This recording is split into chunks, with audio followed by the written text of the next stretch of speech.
Leo Slemmet on your screens now, getting it done for Chamonix, France. He started off already with the 360. Je fais un peu une faute en réception à l'issue de ce gros saut. Je tape les fesses. Oh, well held. Et ce tir-là, je vais pas le rater. Faut que je sois à 200%, sans erreur. Oh, this will be a big double here. Oh, yes! Tout se passe bien, la réception se fait bien, je laisse bien sortir les skis derrière. Allez, bien relâché. Pulls another 360 and he does for a backflip and he stops it. Yes! Un cri de libération qui me vient parce que il en finit que je gagne ma première Coupe du Monde de freeride. Bienvenue dans le monde de Leo Slemmet. Dans les pentes, hors piste, là où ça glisse, ça vole, où ça peut dévisser aussi. Freerider pro, skieur libre de Chamonix et aussi un peu de Verbier en Suisse. À presque 24 ans, il est l'un des meilleurs au monde. Mais Léo est d'abord et avant tout, organiquement, viscéralement, montagnard. C'est sûr qu'une personne nous regardant de l'extérieur va le percevoir comme quelque chose de dangereux. Moi, je le perçois comme quelque chose de sensationnel. C'est quelque chose qui me fait vibrer, quelque chose qui me fait sentir vivant. C'est de par ça qu'aujourd'hui je trouve mon équilibre et que je me sens peut-être bien aussi dans le reste de la société. Je sais pas, pour moi j'ai besoin de ça. Après là, il y a l'oblique là, et après, pour finir, celui dans l'axe, tu vois, la barre comme ça. Entre les épreuves du Freeride World Tour, Léo s'entraîne sur les pentes hors piste de Chamonix, avec Greg Lisco, ancien pro lui aussi. Il l'a formé au freeride dès l'âge de 12 ans, et plus tard à la compétition. Barre, réception, après tu faisais ce que tu voulais. Là, on va essayer d'aller plus sur le pile l'éperon gauche, là. L'objectif, c'est d'essayer d'être bon à l'entraînement, de retravailler des choses qui vont bien, et de travailler des choses qui vont moins bien.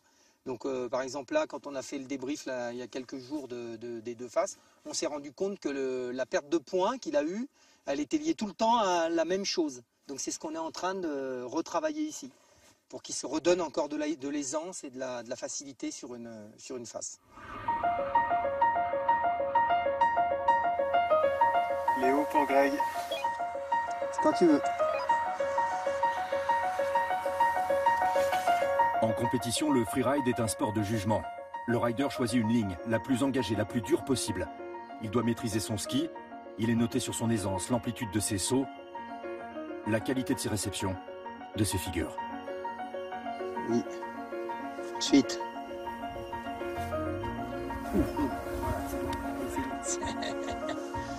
Et oui.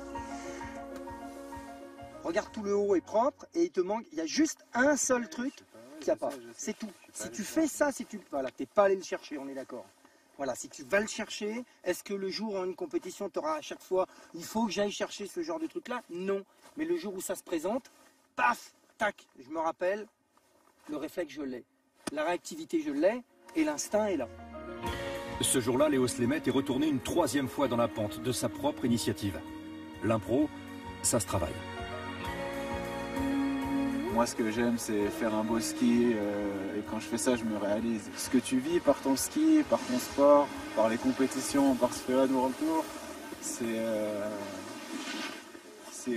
au-delà du rêve de gosse que j'avais. En fait. Greg Lisco, c'est le coach de haut niveau, l'ami, le confident, le mentor de Léo.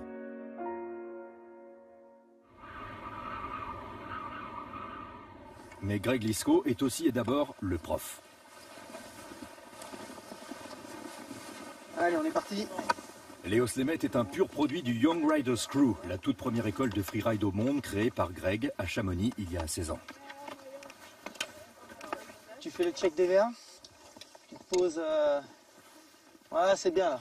Ok, allez, tourne-toi vers nous. Toujours avant de partir, vérification des détecteurs de victimes d'avalanche. C'est bon.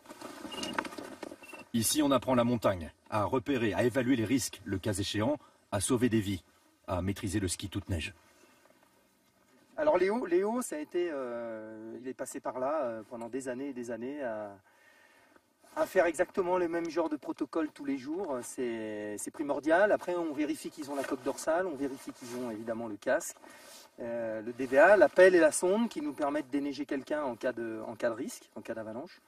Donc c'est la procédure de base en fait, hein. C'est très mécanisé, c'est tout le temps pareil et on n'y coupe pas. De temps en temps, Léo vient rejoindre la tribu de Greg, en apprentissage. Juste pour partager, il est l'exemple. Ceux-là ont 14-15 ans, 4 ans de cours derrière eux, pour vivre ça.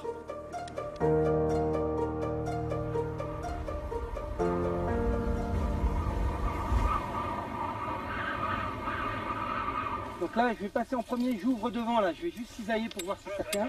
Vous y allez un par un, vous laissez un peu d'espace, ok? Pour être sûr. C'est bon pour tout le monde? Oui.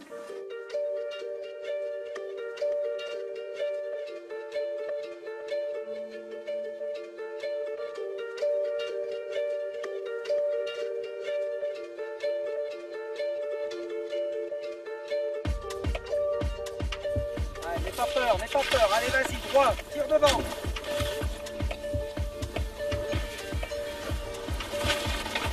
Où il y a le mélèze là-bas, oui. Tu vas t'arrêter en contrebas des rochers là-bas, un peu tu te dégages de la pente. Allez go, quand tu veux.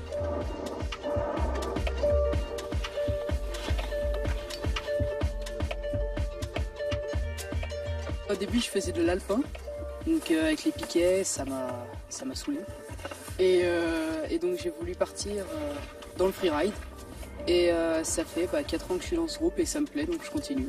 Allez c'est parti, au virage, tranquille, tu t'appliques bien. Hein. Allez, prends le temps, Maya. C'est sûr, c'est quelque chose d'incroyable, je trouve. Voir des choses différentes, ressentir aussi le risque qu'on a, c'est très dangereux. Justement, ici, c'est la sécurité avant tout. J'ai vu ça avec mes parents, ils étaient d'accord parce qu'ils aiment pas trop quand j'y vais tout seul, parce qu'ils ont peur. Et du coup, ils ont été partants. Aller chercher les pentes, le grand hors-piste, oui, ça s'apprend. 70 jeunes suivent les cours du Young Riders Crew. Ça reste quand même du loisir pour les jeunes qui habitent ici ou en tout cas qui sont là tous les week-ends. L'objectif, c'est pas d'en faire des compétiteurs. On essaye justement de ne pas rentrer là-dedans parce que il faut pas se voiler la face, c'est très compliqué, c'est très dur, très long. Et donc l'objectif, c'est qu'ils se fassent plaisir, qu'on se fasse plaisir ensemble, surtout qu'ils acquièrent une bonne confiance du terrain, de ce qu'ils sont capables de faire, et aussi la confiance avec les parents. Et puis au fur et à mesure, les gens comprennent qu'on n'est pas là pour en faire des dingues, quoi. Peut-être seulement 2 ou 3 d'entre eux, les plus doués, ceux qui le veulent vraiment, pourront envisager comme Léo une carrière de pro et ses dangers extrêmes.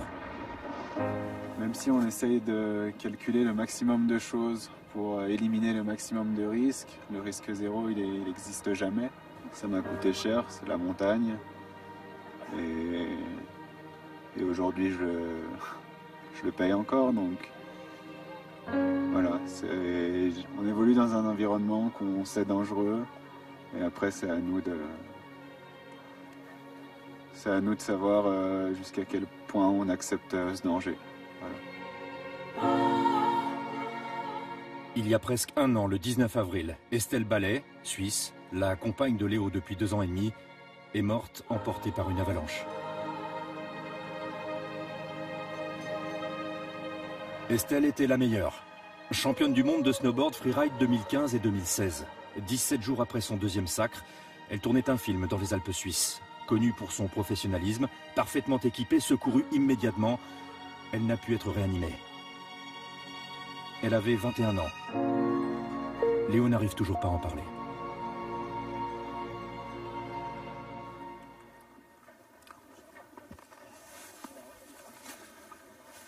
Non, pas vraiment.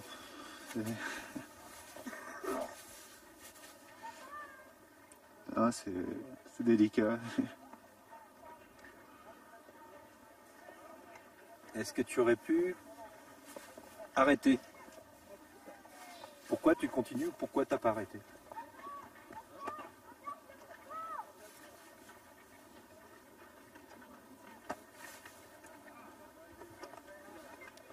Parce que c'est un peu comme l'adrénaline, c'est comme une drogue, quoi, c'est tout. Tout ce que fait Léo depuis, sa victoire en Andorre, ses expéditions au bout du monde, c'est écrit sur son compte Instagram, sur son casque, sur ses skis. C'est pour et avec Estelle.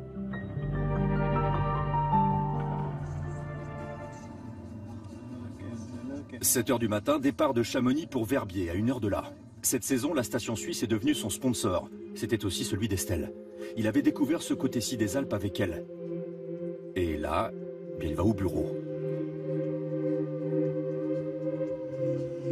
On va aller skier un des endroits mythiques de Verbier qui est le bec des Rosses. C'est une façon pour nous de créer de la visibilité. On va aller réaliser des photos, des vidéos pour pouvoir apporter, on va dire, cette matière au sponsor qui va pouvoir utiliser et lui en faire sa communication.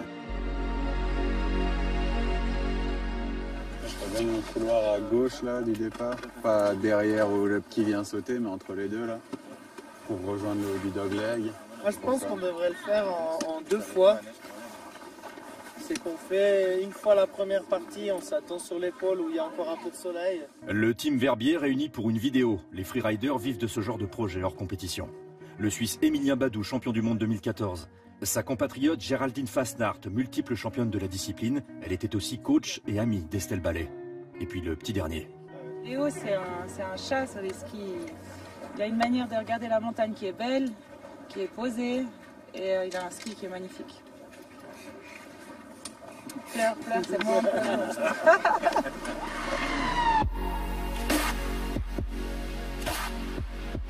Verbier, la mecque du freeride mondial, le bec des Rosses et sa face légendaire. Sommet à 3223 mètres. Un labyrinthe de roc, des pentes à 55 degrés, des barres rocheuses de 20 mètres. C'est le terrain de jeu. Wow, on y est. On y est. C'est vibrant aussi, franchement il n'y a rien d'autre. Moi je suis un free skieur, amoureux de son environnement, pour le meilleur et pour le pire, quoi, ouais.